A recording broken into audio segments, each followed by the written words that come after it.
I opened the door. The house opened its eyes. That was the first thought that came into my head. I was tired. My bones ached from a drive that had stretched 6 hours into 8. I only wanted rest, a bed, a hot shower, dreamless sleep. The listing promised a quiet cottage in a safe area, 5 stars, glowing reviews. I hadn't hesitated. I booked it without a second thought. The host, only a username, sent a 4-digit code. The front door had a smart lock, a sleek black rectangle with no keyhole. A motion-activated porch light flickered on. I stepped onto the small wooden porch. The light cast a sterile white glow. It felt cold, clinical. The door clicked open with a soft electronic whir. The sound was oddly intimate, like recognition. A shiver ran down my spine. It was just a house. Inside, the air was still and cool.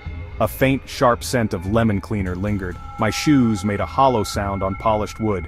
Each step echoed in the profound silence. To my right, an entry table held 3 objects. A small, waxy-leafed plant. A thick candle never lit. A leather-bound book with a silver pen. A neatly printed sign propped against the plant. It read, "Welcome, please read the house rules." I picked up the leather-bound book from the entry table, its cover cool and smooth under my fingertips. The first page was filled with a list of rules, typed in a crisp, clean font that felt impersonal and severe.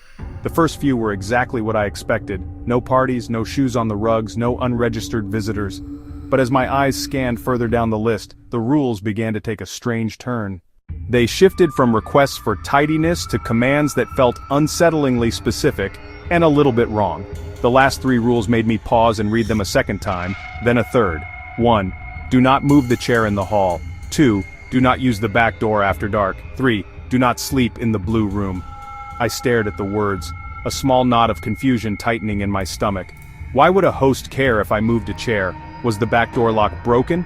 And why specifically was I forbidden from sleeping in one particular room? I tried to rationalize it.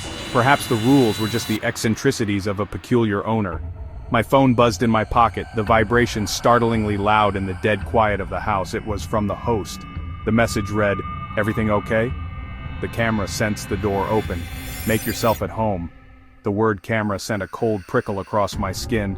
The message felt less like a welcome and more like a notification that I was being watched.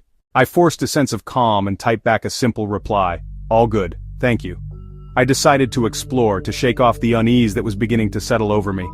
I walked down the short, narrow hallway, and there it was, just as the rules had described, the chair. It was a simple, straight-backed wooden chair, sitting directly under a small, high window. Its placement felt deliberate, almost ceremonial. I noticed a thin